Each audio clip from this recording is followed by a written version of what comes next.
We're joined now by Maura Gillespie, founder and principal at Blue Stack Strategies, and Jim Kessler, Third Way Executive Vice President. Our panel today, it's great to see you both here.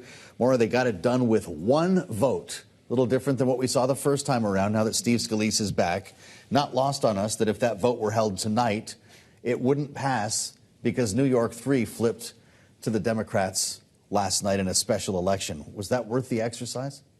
I don't think that it was, if this is the only victory, and we'll use that term loosely here, for their Congress. I mean, if this is what they've accomplished, what does that really say for this House GOP? I think when you're looking at the failures of the Biden-Harris administration, when it comes to the border policies, the best way to do that is on Election Day. It's not by circumventing the oath that members have taken for the Constitution. So I don't think this is the right decision. I think it does really downplay the severity and the seriousness of which the impeachment clause should be taken by members of Congress. Well, what they alleged and ultimately impeached him for, they say, is a failure to do his job in addressing what's happening at the border, even though that job is just enforcing the policies of the Biden administration. And the question of addressing the border, Jim, is one they maybe had a chance to do legislatively with the deal that was struck by Senate negotiators. They did not want to. But it seems the fact that this new supplemental package the Senate has passed, because it doesn't include the border, makes it dead on arrival in the House. Does this make any sense to you? Well, you used the three words, do your job, and the House Republicans aren't doing their job. You know, they had an opportunity, and look, this got killed because of Donald Trump, and it got killed in the Senate, but there was a historic bipartisan border deal that really would have made a difference. I mean, the biggest border security deal we've had in 3 decades, it got destroyed because of Republicans and because of Donald Trump. The Mayorkas impeachment is a bit of a theater there. And, you know, I think we've got problems with the Ukraine bill right now, too. So do your job is a good motto. Well, but the dysfunction in the House, maybe it's Donald Trump's repeated phone calls to the Speaker, has left leadership on both sides of the aisle in a quandary here in the Senate. You spent a lot of years working for Chuck Schumer. Even Mitch McConnell is wondering what to do next. Are they powerless in this scenario? Well, I don't know, because things change, and I think the election in New York 3 with Tom Suozzi winning, frankly, on the immigration issue, which the last time a Democrat did that, I think it was John Adams. But and he wasn't a Democrat. That was Thomas Jefferson. Look, as long as they're talking, there's a chance. Schumer and McConnell want to get this done. Jeffries wants to get this done. The person standing in the way is Mike Johnson with his older brother, Donald Trump.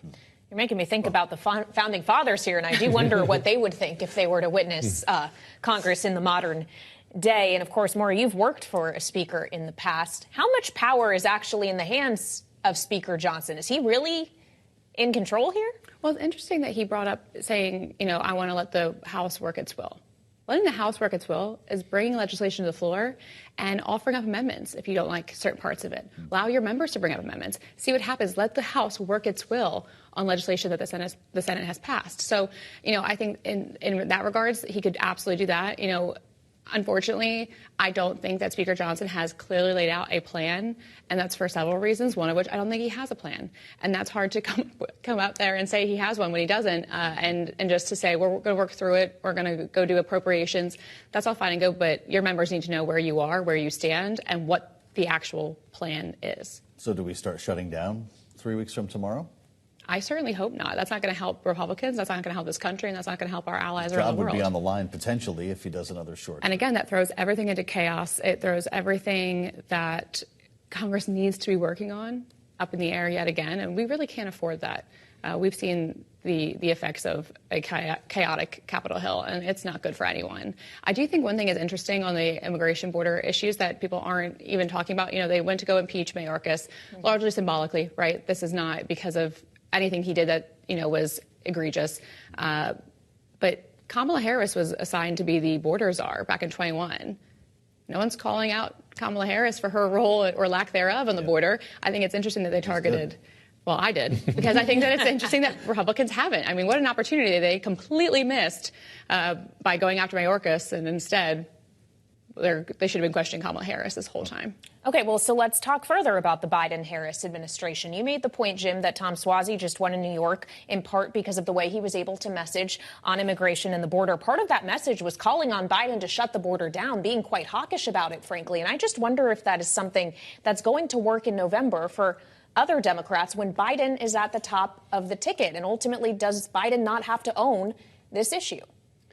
Right. So you mentioned earlier Mike Johnson, doesn't seem to have a plan. Well, nobody has a plan after you've been punched in the nose, which is a Mike Tyson line. And that's what just happened in New York 3. And the time for message bills and message impeachments are over. Like, there is actually a really strong bipartisan border security bill that's actual action that Congress can do. So Biden's vulnerabilities on the border, which are real, changed a great deal last night when Tom Suozzi capitalized on the bipartisan bill that Joe Biden was really behind and helped negotiate and said this is what should be done instead of the clown show that we're seeing in Washington. So, yes, I do think it's a turning point. It was a good night for Democrats and a good night for Joe Biden. You worked across the aisle from Mitch McConnell for years. Has his time come? Yeah, hard to say. It's been a tough couple of weeks for him. It's been hard, and I've never seen Mitch McConnell retreat the way he retreated with Donald Trump there. Look, he feels this is his last battle to preserve this country, to preserve this democracy. And, look, he's going to have to bring his A game. Well, when we talk about people leaving Congress, we've gotten a trickle of committee chairs in the House announcing that they aren't running for re-election. Just this past weekend, it was Mike Gallagher, who chairs the China Select Committee. We've had reporting from other sources this evening that Mark Green, who chaired the Homeland Security Committee, who was vital in making this Mayorkas impeachment happen last night, also is not going to run for re-election. Maura, what does it say that all the leaders are deciding they don't want to try to lead in this body anymore? It doesn't bode well for us as a country when you don't have people who, and I'm sure they all had good intentions of running and why they came here in the first place, but that they see this dysfunction and don't see how to be part of the solution. And we need people who want to be part of a solution. We really do need good faith actors coming up to Capitol Hill to do something for this country. But I think a lot of it does, and I'm not just going to sit here and blame Donald Trump for everything, but I really do think that as a party, those who have pledged their undying loyalty to him really do need to think about what do you even stand for? Because as a party, we have always stood for strong foreign policy. We've always stood for supporting and defending our Constitution and being fierce advocates of a smaller, more accountable government. But so many people in this party and people in the Republican conference have just signed away those things and said, I'm here with Donald Trump. Well, he's not going to live forever. So where do they go next? And I think that it's going to be a real reckoning for Republicans if we continue to lose leaders, committee chairmen like Mike Gallagher and more who don't want to be part of this mess.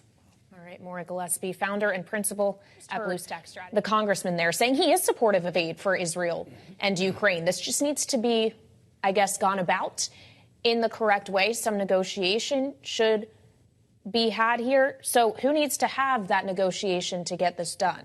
Speaker Johnson needs to bring this bill to the floor. I mean, I don't really see so another way that's the of negotiation, just allowing people to vote on it. Allow people to vote on it, to work the will of the House is to do that, is to allow members to bring amendments to the floor. It's to have this debate on the floor. And until they do that, and in the short time they have left in Congress to do this, I just don't see another way around it. If this gets chopped up into pieces, we've already seen a swing at Israel, standalone funding. Maybe there's another bill for Ukraine and a third for Taiwan. Do any of them pass? If it's chopped into pieces, it has to be choreographed so that everyone knows that each of those pieces are going to pass and the votes are counted in each of those places. Do you have confidence that the House of Representatives under Mike Johnson, that they know how to count votes? Because I don't. Does that sound unlikely to you? Probably. Honestly, I just don't know that that's going to happen. I also just think that this becomes down to a messaging thing. There's a lot of opportunities for both sides to be better messengers on this. And I think for those Republicans like Michael Lawler who want to support a bill that not only does it provide foreign aid, but it really does put money here in our economy and our security. Messaging that to their voters and to their constituents is going to be paramount, and they should be doing it already.